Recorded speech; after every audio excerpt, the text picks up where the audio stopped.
what you are doing, and after the workshop, there is nothing to improve the people you serve, then why did you stay with what you are doing?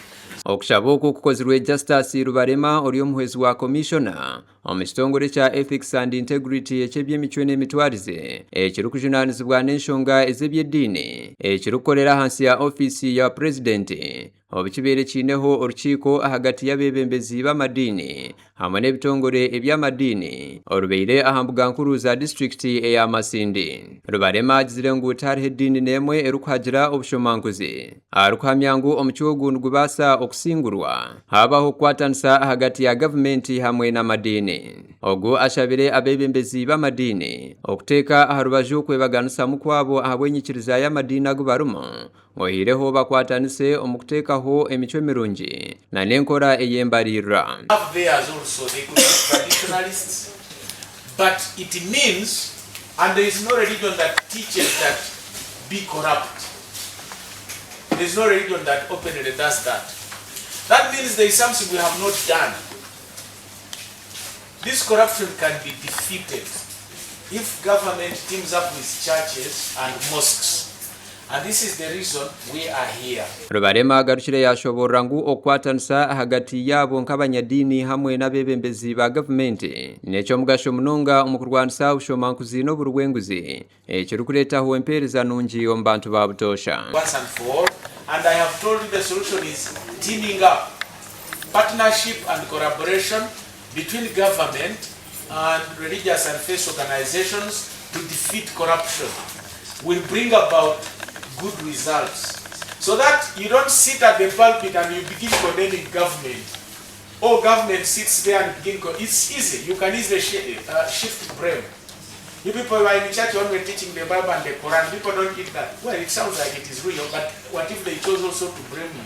Samuel Ruhweza Kaija ari mukuru w'abakozi b'emirimo district ya Masindi nagira ngu obuhereza kuhikaho abantu hashemerere kubaho kwatanisa ahambaju zombi nk'abeebembezi b'amadini n'abeebembezi ba gavumenti abarukubasa kushomesa abarukubeyikiririzamu ahabikwatirine n'akabi akari omu bushomanguzi kandi na n'omugasho guri omu buringaniza. Ogu ayihanangirize abeebembezi b'amadini okwenegyeza enkora y'entebeekanisa za gavumenti ezigenderire kwiha abantu omu bworo keya parish development model hamwe n'ey'emyoga. I remember when you were there, you had some few comments here and there, but we are trying to work with our different stakeholders to ensure that the service delivery improves.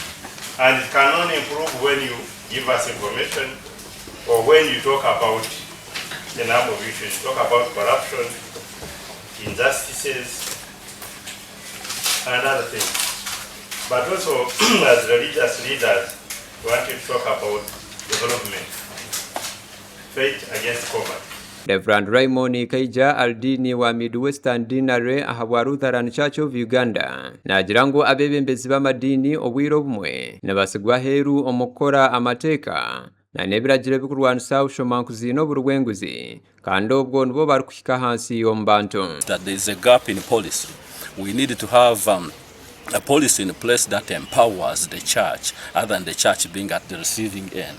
The religious organizations needs to be empowered legally, so that even if he's a member who is not of his congregation that is serving, but a member within the community, a religious leader is best, he can face that with the authority that the police has mandated him or her to confront individuals who are caught in corruption, that they are able to be an action is taken over them. Ogu ashabire gavumenti okwejumbisa abeebembezi b'amadini omu ntebeekanisa zigenderire kurwanisa obworo n'obukene ahabw'okuba bo nibahikira kimwe omu bantu abooro. Tukwenda okuteerera gavumenti kubanza tugisiima habwa enteekaniza zoona ez'okurakuraniza abantu na muno muno mu ntaayo maka gaabo okulinda obuntu omu bantu baitu hariho enteekaniza ze gavumenti ezekora kuleeta nkurakurana omu maka g'abantu n'omu bicweka kyonka enteekaniza ezo nibazikolera aidaara ly'eihanga omu office ne bajja bujja kugambira tugenda kuheereza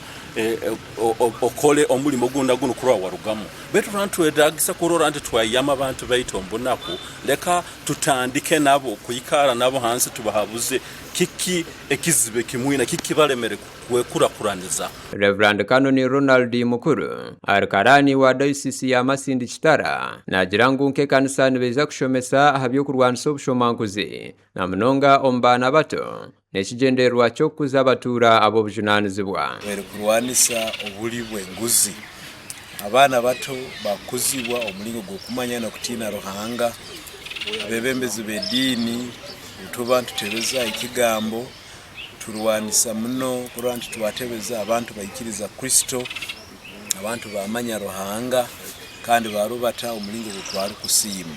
Kasimu Sembuga arikarani w'obusiramu ahabwa bunyoro na toro ahamsirizo mugasho gw'abazaire abashomesa n'abebembezi b'eddiini okwatanisa okutamu abaana emicwe y'okurwanisa obushomankuzi n'oburugwenguzi aha myaka mito. The National Ethical Values Policy of Uganda kandi muno tubaye nitwegesebwa habikwasira ha corruption mulingo kigo tukusobora kurekaho kubana corruption mu kichweka cyaitu nkugumya ngo itwana nko kutubaira hano ko turoha abasiramu bakatoliki ba protestants aba lokole na abandi nkugumya ngo butugarukayo omusomo guno kigugenda kukonyera itu itwenka babayiremu chonkana bagenzi batu beturekere nyuma okubu. Bishop Joshua Kiza amanyire owa Christian Life Churches yo muri Bunyoro n'amatemba ga Uganda nagirango obushobankuzi n'ububasa okuhwaho habaho kushomesebwa okwa buri muntu kongani kyetenga okweherayo kimwe okuruguruga omu government n'ebitongole byayo. We must